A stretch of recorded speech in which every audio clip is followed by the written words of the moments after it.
About 8 years ago, a new shipyard introduced itself to the market, the name Salona, and it's based in Spalato in Croatia, and Salona is the Roman name for the city of Spalato. It started in the best possible way by introducing a model, the 45, which has had extreme success. This is because it's a well-balanced, elegant, sporty boat with a distinct quality in the living quarters. After about 8 years of production and more than 50 boats sailing, the shipyard felt it was time to renew its flagship. The model which will substitute the 45 is the 44, and today we're going to see if it has what it takes to take the place of the 45. The project of the Slovenian brothers, Jakopin, resumes the Salona philosophy, which is a sports boat without forcing and with good living quarters. So the spaces are distributed in a balanced way so as not to change the trim when the boat is listing or when carrying typical loads for cruising. Great attention has been paid to the appearance with cut-off stern and a pronounced sheer. There have been advances too in the construction. To differentiate themselves from mass producers, Salona has made the 44 with more refined techniques and materials. Indeed, both the hull and deck are in sandwich construction with vinyl ester resin and infusion lamination. An imposing steel spider has been used for the structure, which also includes the parts of the furniture attached to the floor in the wardroom. Among the interesting construction details, what stands out most is the large steel structure. It's very robust. And the flooring and the base at the dunnage. Obviously, it discharges the chain plates at the base of the mast and on the latter central plate all the studs of the hull. But there's another very interesting detail, and that is the base for all the furniture in the wardroom, because apart from being extremely robust, which gives a further strengthening rib for the whole structure, it's also equipped with air holes. So all the basic wardroom furniture is ventilated. In spite of the fact that the example on trial is a prototype, so a boat for which they're also studying alternative solutions, and therefore liable to many improvements, the finishings are of excellent quality. But above all, the new tendency is highlighted by the Salona furnishings. They're all in teak, which is used with horizontal vein. That's a sign of modernity.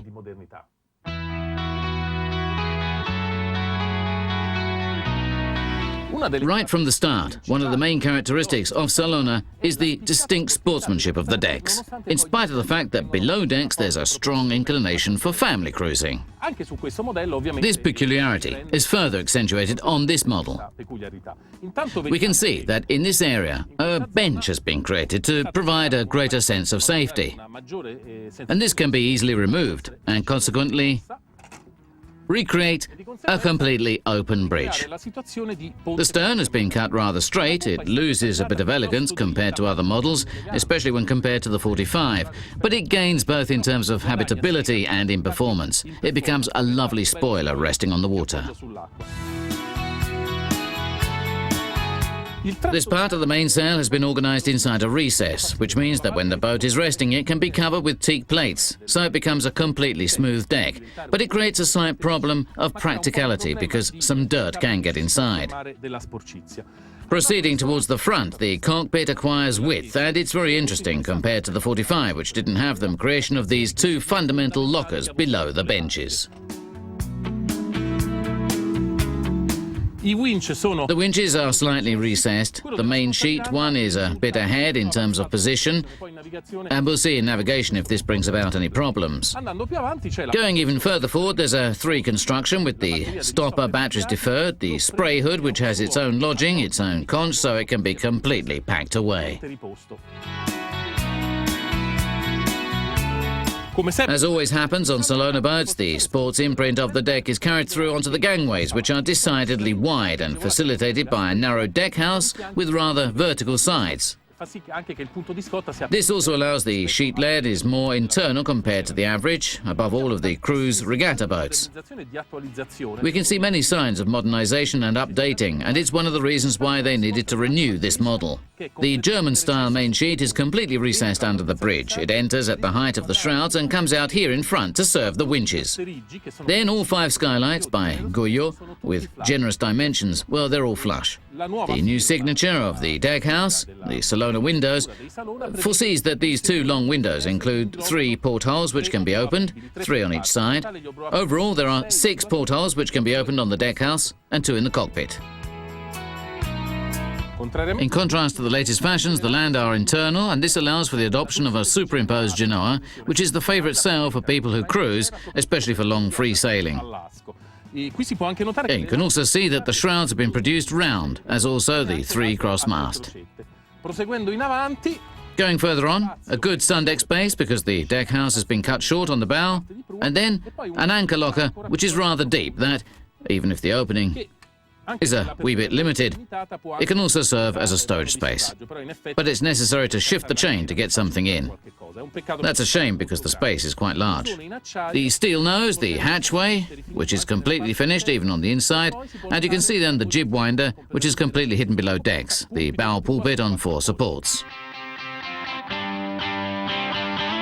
The biggest differences compared to the 45, though, can be found inside, where the layout is extremely different.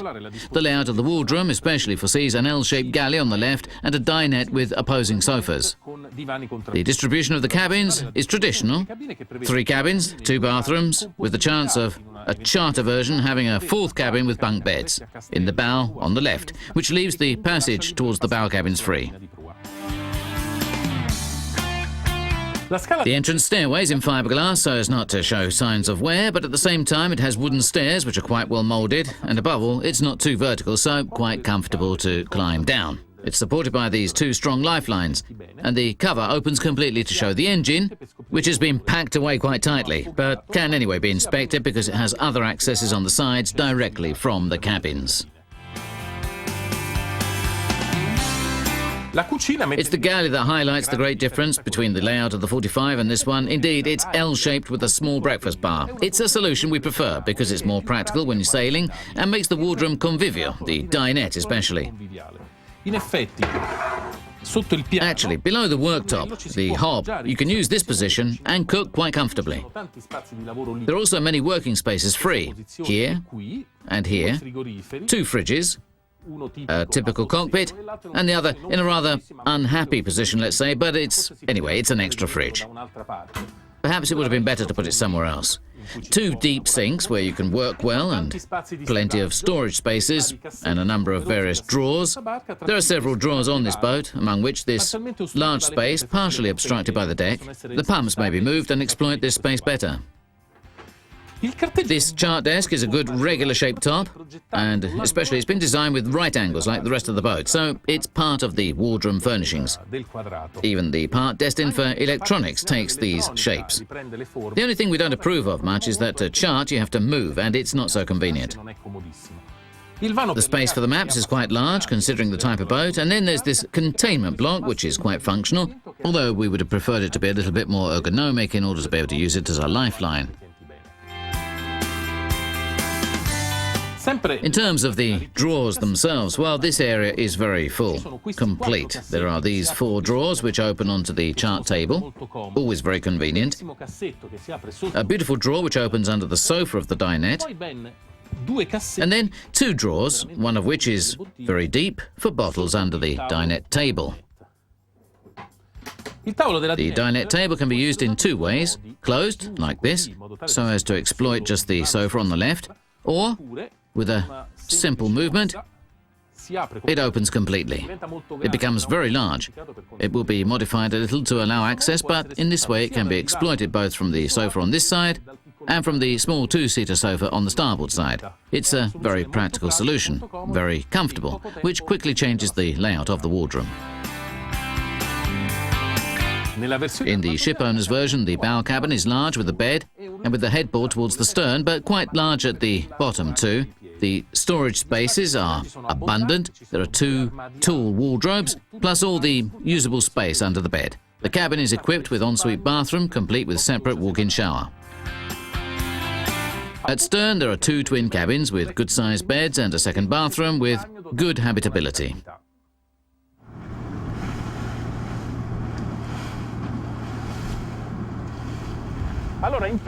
It's a lovely day. We've got a wind between 17 and 18 knots, up to about 27 to 28, and reaching points of 30 in real time.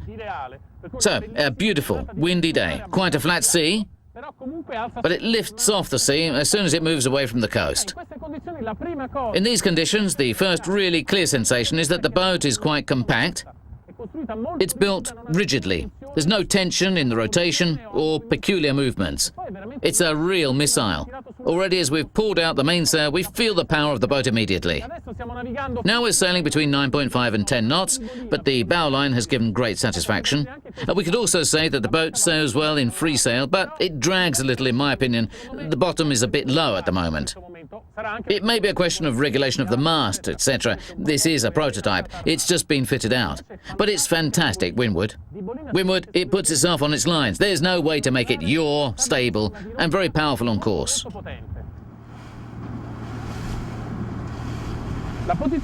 The position of the helmsman in the cockpit isn't bad, but there are some small blind spots.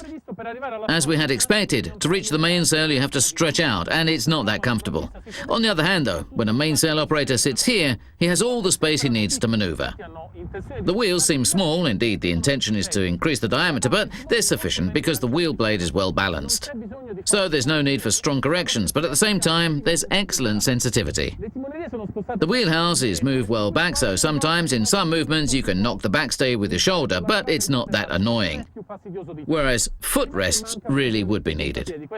This is something that all ship owners will have to have made to measure, because when the boat lists a lot, it's impossible to stand up without having footrests on the bottom of the cockpit. So this is the ideal position of sailing here. Incredibly, in spite of it being a modern boat, Windward, it gives its best. That's due to the fact that in slack it's extremely powerful. It's a very heavy boat, however, so it's a boat which remains on its lines. Whereas Windward, it shows a remarkable pace. That, in my opinion, is above all the fruit of the well-balanced lines. The distribution of the volumes with a listing boat is well balanced between bow and stern, so the boat maintains an excellent trim and really gives a fantastic sensation of power. Another tiny problem we found is the sizing of the winches. In normal conditions they're more than enough, but when the situation is a bit manly like today, if you have to veer a lot, well, they can become a bit tiring. One or two larger sizes would have been better, or perhaps to electrify some. Ah, beautiful. Now they're getting a few strong gusts of wind out there. The boat lays down, and, well, we're never oversailed for these conditions, but you do have always a sensation of extreme safety. The wheel remains efficient, responds well, the boat veers but continues to go straight, and this makes you feel really safe. Well, we've seen how the Salona 44 guarantees good habitability both outside and inside. We've tried it out with sails and were positively surprised. We didn't think it was going to be so fast with such good performances. The only thing left to analyse is the price. Here too, the Salona 44 amazes because the boat has a basic price of just over €217,000 with a relatively complete equipment, which anyway includes the wrapped rigging and the 3-cross mast. That makes it an excellent competitor in the cruiser racer category, and if it satisfies in regattas as well, we'll see it. But for touring with satisfaction, it's a boat which lacks absolutely nothing. It's a very worthy substitute for the 45, and it's a boat that we hope will have the same kind of success, if not more.